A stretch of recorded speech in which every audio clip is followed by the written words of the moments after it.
Fala pessoal, sejam muito bem-vindos e muito bem-vindas a mais um conteúdo deste canal. Deixa eu fazer uma pergunta para vocês. Você sabe o que é blockchain? Se não sabe, me acompanhe até o final desse vídeo. Eu sou Rodrigo Kiefer e hoje eu vou explicar sobre o que é a blockchain, esse local onde ficam os contratos inteligentes e nossas criptomoedas. Mas antes de começar, deixe seu like, se inscreve no canal e ativa o sininho para ser notificado de novos vídeos. O que é essa tal blockchain? Blockchain é uma tecnologia que pode ser definida como uma forma digital do livro razão, onde podem ser armazenados tantos dados quanto se queira, e mais tarde acessá-los através do valor hash recebido. É como um cofre de paredes transparentes, as pessoas conseguem ver, mas não modificar o que já está lá. A blockchain é descentralizada, distribuída e imutável, e suas bases de dados são gerenciadas através de uma rede ponto a ponto, na qual a equivalência entre os nós é a maior preocupação na formulação da arquitetura da rede. O protocolo de consenso é utilizado para transações e comunicações entre os nós da rede. A ideia central da blockchain é criar um sistema no qual várias partes possam chegar a um consenso sobre a validade das transações, sem a necessidade de uma autoridade centralizada para intermediar e verificar as operações. Essa descentralização e transparência tornam a blockchain resistente a fraudes e censura.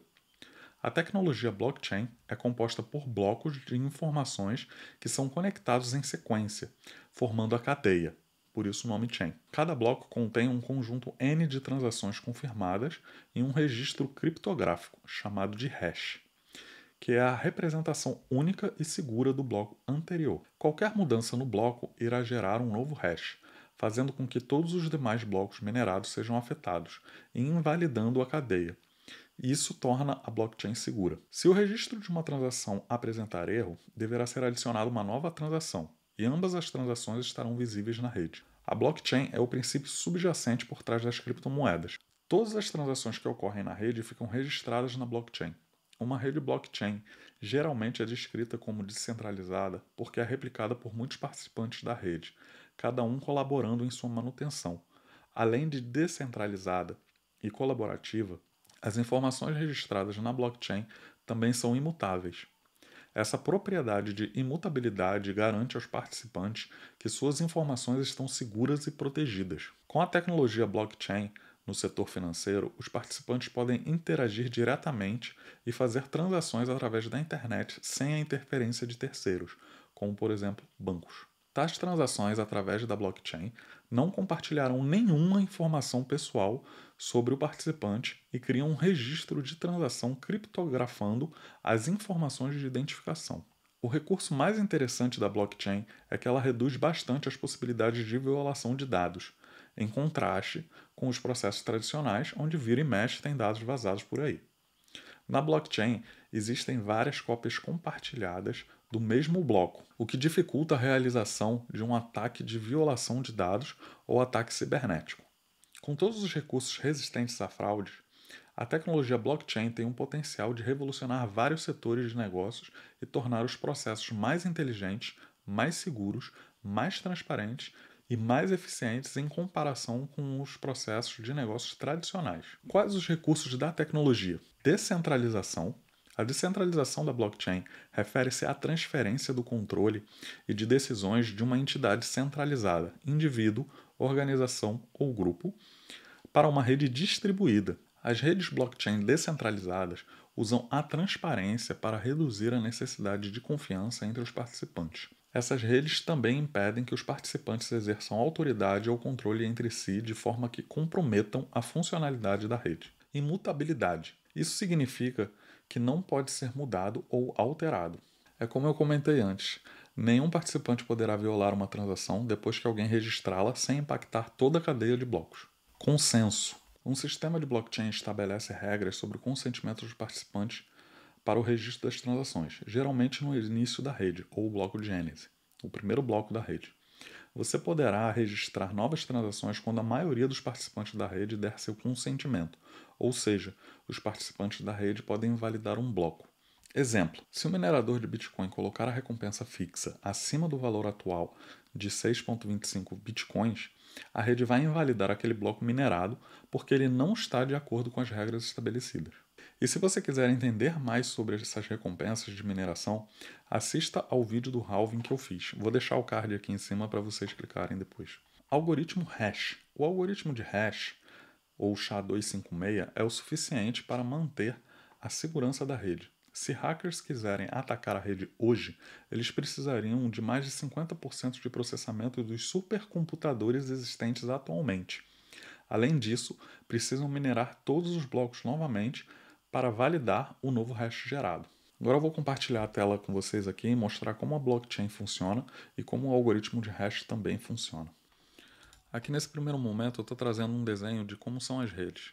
Aqui eu tenho um exemplo de uma rede centralizada, onde eu tenho um nó central e todos os outros nós estão ligados a esse nó central. Esse nó central é quem comanda essa rede, é ele que define as regras para os outros nós.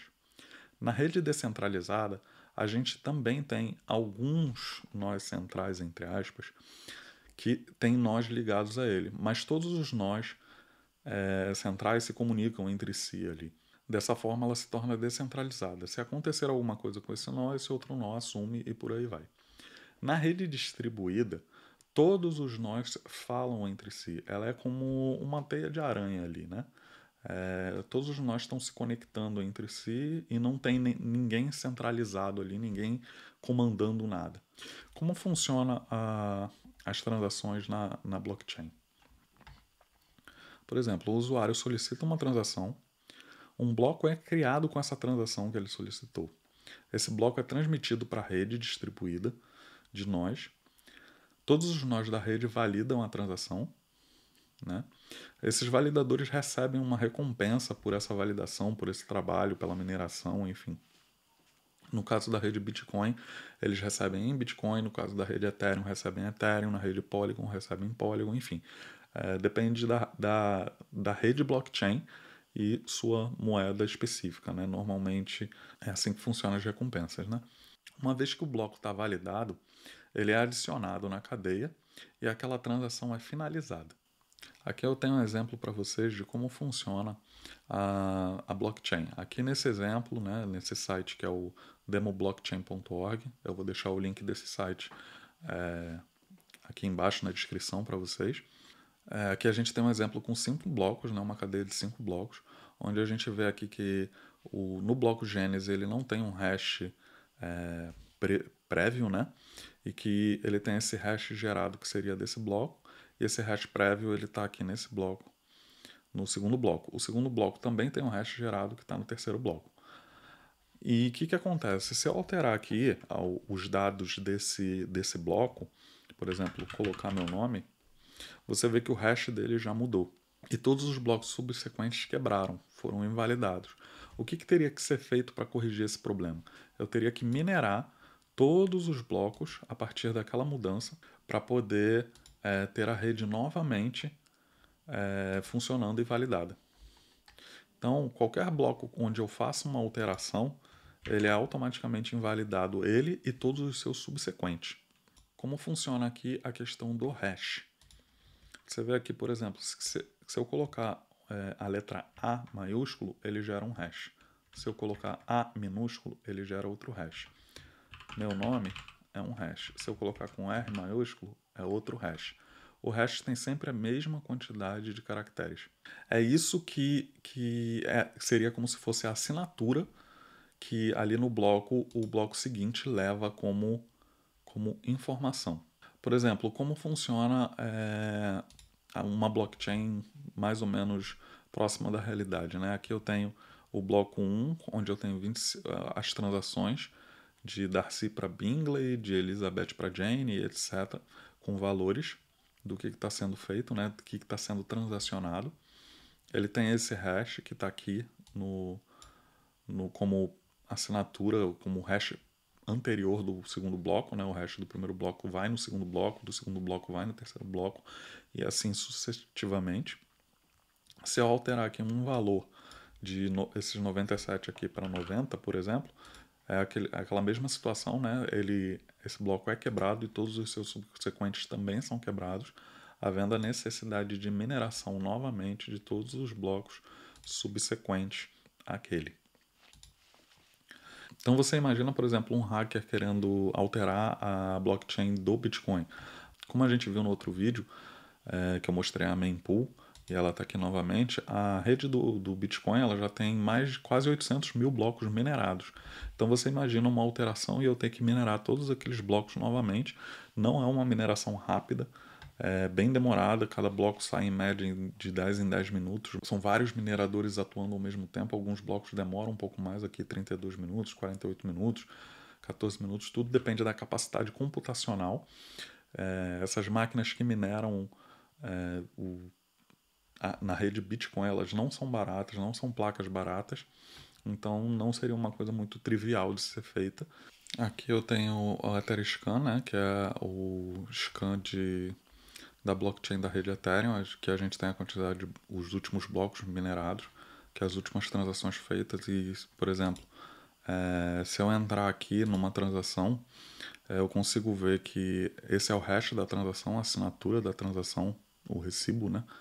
E aqui eu consigo ver que essa carteira do builder 0x69.ethereum enviou para essa carteira aqui uma quantidade de 0,08 ethereums, o equivalente a 159 dólares. Então a gente consegue visualizar tudo o que acontece na blockchain. Por isso que ela é um cofre transparente e totalmente auditável. E quais são as aplicações que a gente tem para a rede blockchain, né? Não é somente na área financeira que a blockchain se destaca. Ela pode ser usada, por exemplo, para contratos, cartórios, registros de documentos, votação eletrônica, entre outros. Um exemplo de cenário do mundo financeiro, né? Considere um indivíduo que precisa enviar dinheiro para um parente que vive em outro país. Pelo sistema tradicional bancário, ele levaria em média uns 5 dias úteis ali para fazer essa transferência, porque existem os intermediários, que são os bancos, que precisam de tempo para processar a transferência. No caso da blockchain, essa transação ocorre em minutos, às vezes segundos, dependendo da rede, porque temos o livro-razão, que é imutável, que arquiva os detalhes da transação de todos os indivíduos em blocos, e quando ocorre uma transação, ela acrescenta um bloco ao conjunto de blocos existentes, em um sistema que é autenticado por todos os participantes. Ou imagina você poder vender um imóvel e ter o registro de venda armazenado de forma segura na blockchain. E essa compra e venda ser feita através de um contrato inteligente sem intermédio de cartórios e outras burocracias. Com a blockchain, isso é possível. E tudo podendo ser auditável de forma transparente, como eu mostrei ali no Etherscan, que você consegue ver tudo o que está acontecendo na blockchain. Quais são os tipos de blockchain que a gente tem? A gente tem as blockchains públicas. As redes blockchain públicas não precisam de permissão e deixam que todos os participantes dela, todos os membros da blockchain têm direitos iguais para ler, editar e validar a blockchain. São as mais comuns no universo cripto, ou seja, a blockchain do Bitcoin, do Ethereum, da Litecoin, da Polygon e etc. A gente tem as privadas, onde uma organização controla a blockchain privada, né? Também chamada de blockchain gerenciada.